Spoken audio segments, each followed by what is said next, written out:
Hello everyone, welcome back to Doc academy.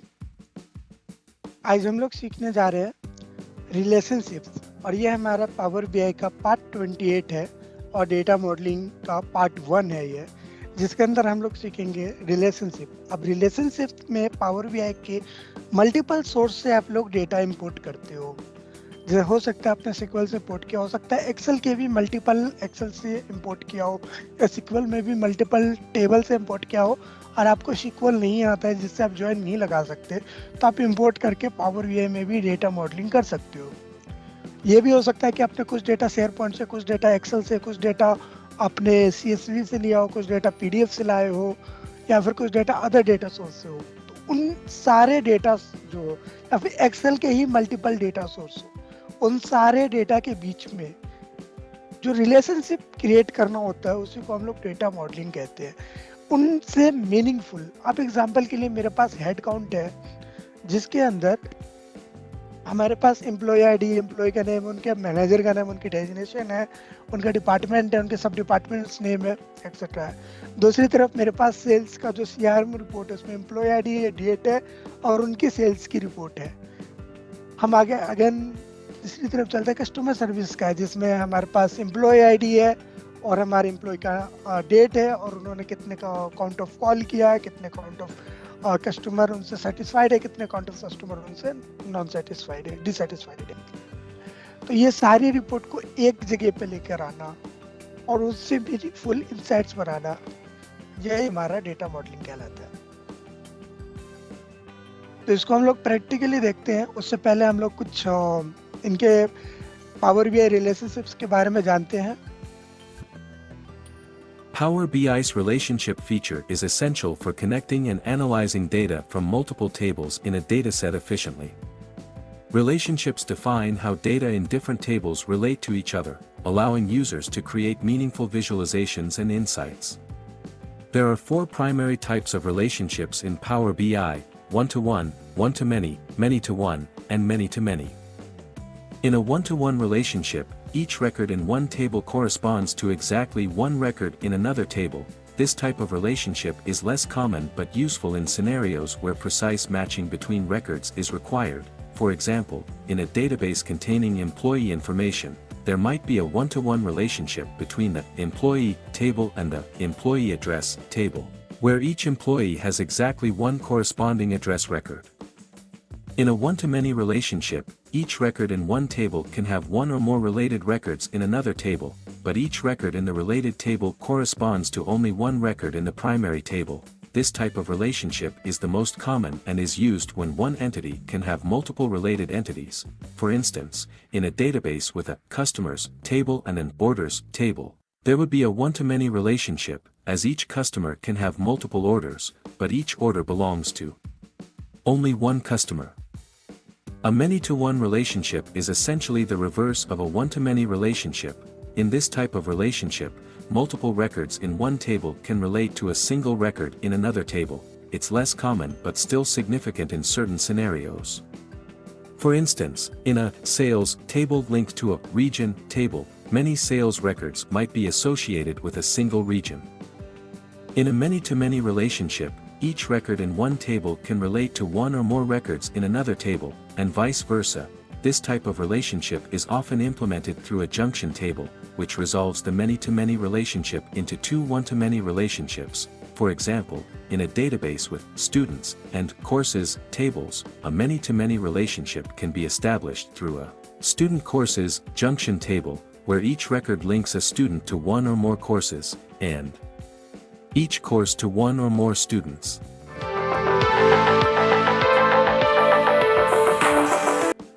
तो हम लोग प्रैक्टिकली देखते हैं कि किस तरीके से हम लोग रिलेशनशिप्स को मैनेज करते हैं, किस तरीके से डेटा मॉडलिंग करते हैं। तो डेटा मॉडलिंग जैसे कि अभी इसके अंदर मैंने 4 टेबल को इंसर्ट किया हुआ है, 5 टेबल है: customer care, head count, location, salary and sales. मैं आपको सबसे पहले टेबल व्यू में दिखाता हूँ। टेबल व्यू में जो कॉमन्स है, एम्प्लॉय आईडी है हमारे कस्टमर सर्विस में और कस्टमर आईडी है, 2 चीज़ें। यहाँ पे आइडेंटिफिकेशन के लिए यूनिक जो है वो एम्प्लॉय आईडी है, हेड काउंट पे यूनिक है एम्प्लॉय आईडी यहाँ पे। लोकेशंस में भी एम्प्लॉय आईडी है और ये मैनेजर्स एम्प्लॉय आईडी है। एम्प्लॉय की एम्प्लॉय आईडी नहीं है, मैनेजर्स की एम्प्लॉय आईडी है।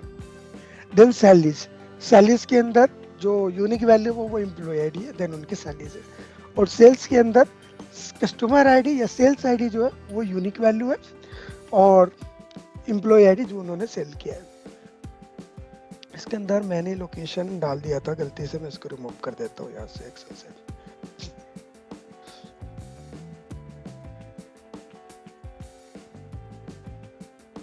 इसे ओपन करके रिमूव कर देता हूँ। ये मैंने किसी वी लुकअप के लिए मैंने डाला था, तो और इसको सेव कर लेते हैं और वापस से इसको एक बार रिफ्रेश कर देते हैं हम लोग, ताकि ये टेबल्स रिमूव हो जाए। सेल्स में जो एक टेबल है वो इनको फाउंड नहीं हुआ, जिसकी वजह से इन्होंने एरर दे दिया। हम लोग ट्रांसफॉर्म पे चलते हैं एंड ट्रांसफॉर्म पे जाने के बाद सेल्स में जाते हैं एंड यहाँ से हमें रिमूव करना है मैनेजर्स।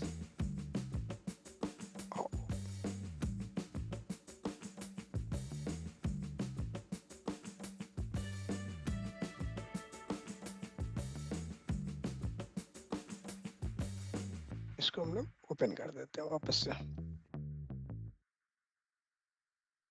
अब इसके अंदर क्या प्रॉब्लम आ रही है, सेल्स प्राइस हो गया, मॉडल हो गया, everything okay good. Go now, यहाँ पे क्या है, अनएक्सपेक्टेड मैनेजर, लोकेशन अनएक्सपेक्टेड है, नेविगेशन में भी ये कॉलम जो है अनएक्सपेक्टेड कॉलम है।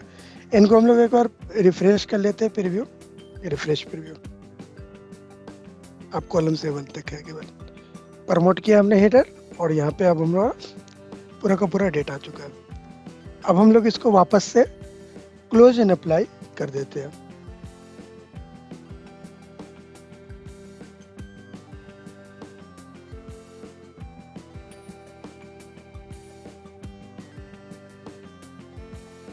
अब यहाँ पे आ चुका है हमारा डेटा। इनके बीच में अभी हमारा नॉर्मल डेटा आ चुका है, अब इनके बीच में हमें रिलेशनशिप बिल्ड करना है।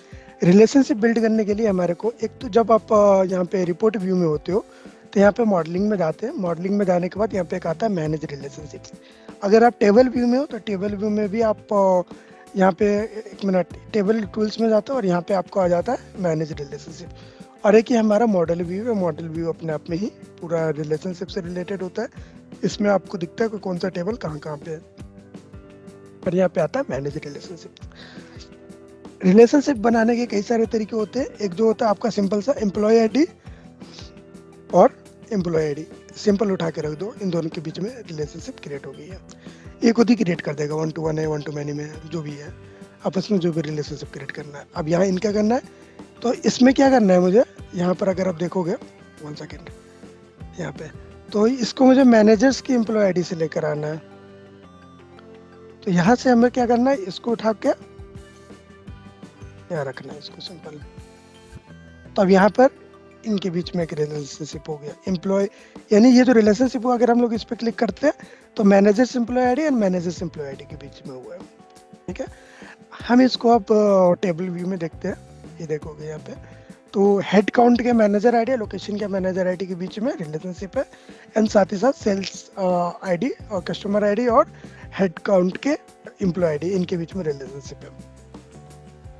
नेक्स्ट रिलेशनशिप हम लोग बनाते हैं कस्टमर केयर में एम्प्लॉय आईडी और हेड काउंट में एम्प्लॉय आईडी, इनके बीच में रिलेशनशिप। ये कह रहा है many to one and single. Many to one का मतलब ये हुआ कि ऊपर वाले टेबल में जो है एम्प्लॉय आईडी है वो एक से ज़्यादा बार रिपीट हुआ है, और सिंगल वाले टेबल, नीचे वाले टेबल में जो सेकंड टेबल है उसके अंदर ओनली 1 टाइम रिपीट हुआ है। हम लोगों ने अभी तक थ्योरी में देखा था कि मेनी टू वन होता है, 1 to 1 होता है, 1 to many होता है ना, मेनी टू मेनी होता है। तो ये भी यही मतलब है। 1 to 1 का मतलब है कि दोनों टेबल में एक एक बार ही आया है, और 1 to many का मतलब है कि ऊपर वाले टेबल में सिंगल टाइम है, नीचे वाले टेबल में मेनी टाइम्स रिपीट हुआ है। मेनी टू मेनी का मतलब होता है कि दोनों टेबल्स में जो वैल्यू है, जो दोनों में कॉमन वैल्यू, वो मल्टीपल टाइम्स रिन्यू हुआ है। देन क्रॉस फिल्टर, जो ये डिफाइन करता है जो हम लोग रिलेशनशिप्स है उसके फिल्टर, उसके डायरेक्शन को। ठीक है, तो यहाँ पर हम लोगों ने अभी सिंगल डायरेक्शन बना लिया, कस्टमर आईडी, सेल्स और हेड काउंट वर्सेस लोकेशंस, इस टाइप से हमने बना लिया। तो नेक्स्ट है अब हमारा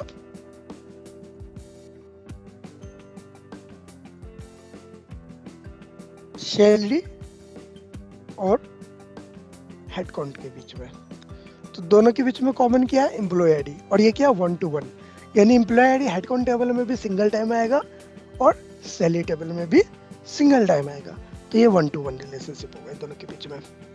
और इसका जो डायरेक्शन होगा वो बोथ साइड डायरेक्शन होगा। आप सिंगल साइड करोगे तो ये कहा जाएगा the filter you selected are invalid relationship. तो इसमें दो बोथ साइड डायरेक्शन आएगा। जब भी 1 to 1 आएगा तो उसमें बोथ साइड डायरेक्शन आएगा। और यहाँ पे आपका ये भी बन चुका है। अब एक चीज याद रखना कि इनमें कुछ जो होते हैं डायरेक्शन, कुछ इनडायरेक्ट रिलेशनशिप्स भी क्रिएट होते हैं यहाँ पर, ठीक है।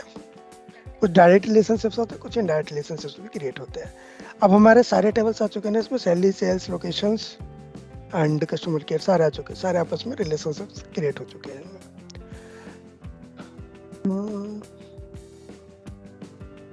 यहाँ देखोगे अगर आप तो ये इनके बीच में रिलेशनशिप क्रिएट हो चुका है और यहाँ पे भी रिलेशनशिप क्रिएट हो चुका है।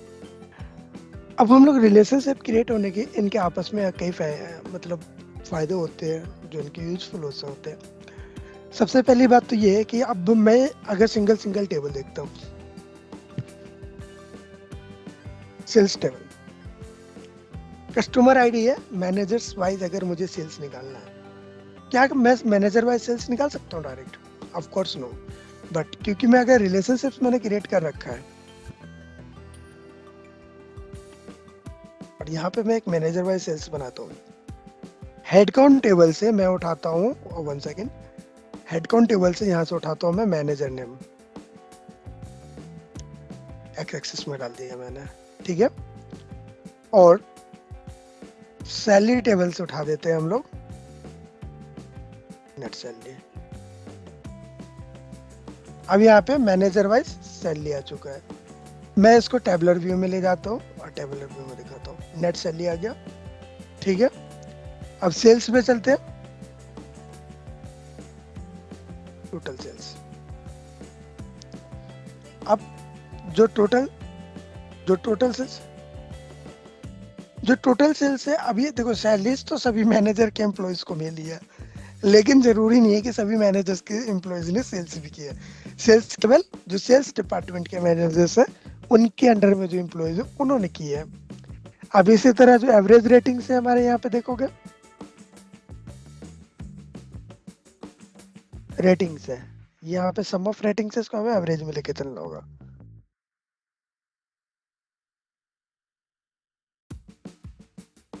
एवरेज रेटिंग, तो एवरेज रेटिंग किस मैनेजर ने की है? जिनके कस्टमर सर्विस के जो मैनेजर्स है।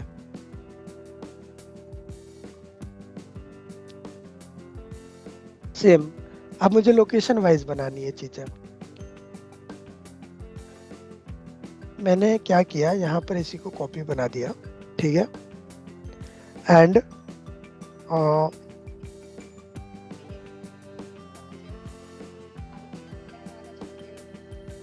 यहाँ से मैनेजर्स रिमूव करते हैं और यहाँ से लोकेशन ऐड कर देते हैं। लोकेशन हो गया हमारी 3 सिटीज ही है, तो हम 3 कह रहा हूँ मैं, 5 सिटीज हमारी टोटल, तो हमने यहाँ पे लोकेशन ऐड कर दिया। लोकेशन ऐड करने के बाद देखिए मैं सबसे पहले रेटिंग डालता हूँ, एवरेज रेटिंग वैल्यूज। जो हमारा कस्टमर सर्विस है वो कहाँ है, नोएडा और गुड़गांव में है केवल, और कहीं पे भी नहीं है, तो यहाँ पर ही आ गया। अब मैं यहाँ पे सेल्स का ऐड कर लेता हूँ।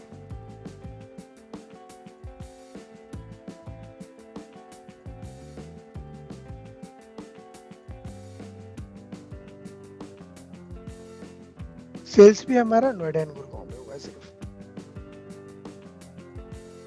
ये तो क्या समी दिखलाना है, से दिखलाना है यहाँ पे, ठीक है।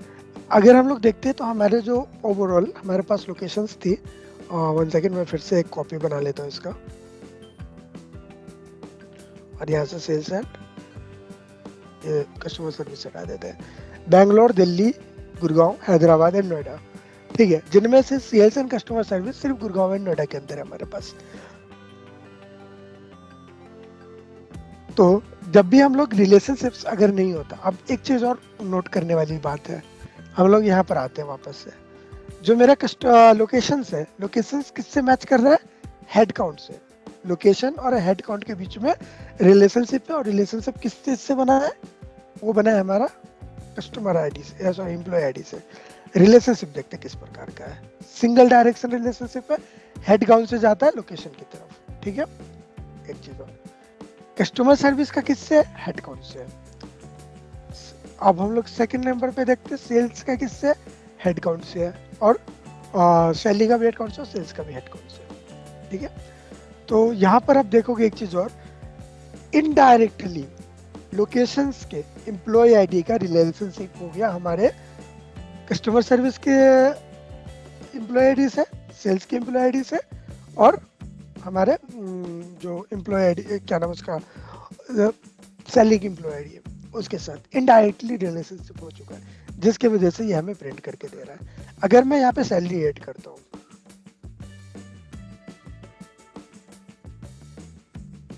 यहाँ पे अगर मैं सैलरी ऐड करता हूँ, 1 सेकेंड, हाँ इस वाले में,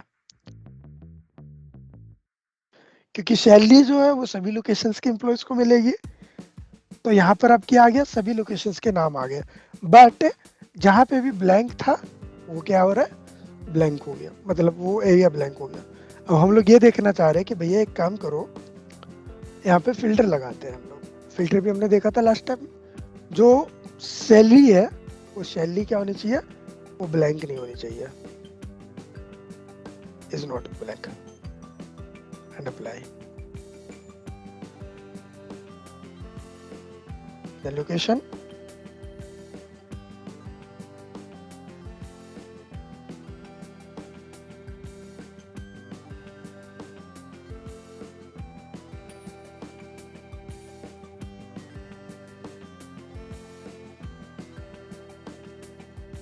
one second,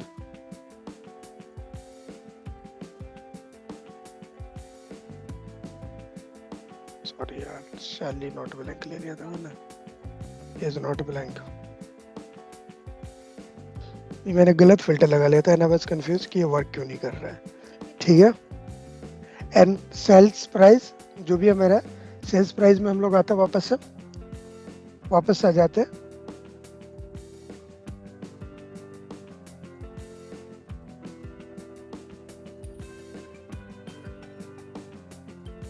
देन यहाँ पे अब हमारे को केवल सैलरी उन एम्प्लॉयज की आ रही है जो कि नोएडा एंड गुड़गांव, यानी कि जो सेल्स और कस्टमर सर्विस में इन्वॉल्व है। तो ये हमारी ओवरऑल रेटिंग है, और हमारे गुड़गांव की रेटिंग और हमारे नोएडा की रेटिंग जो भी आ रही है वो यहाँ पे इसके अकॉर्डिंगली आ रही है। तो ये था हमारा ओवरऑल रिलेशनशिप्स के ऊपर। आई होप ये वीडियो समझ में आई होगी आपको। अगर आपको वीडियोज अच्छी लगी हो तो प्लीज़ हमारे चैनल को सब्सक्राइब कीजिए।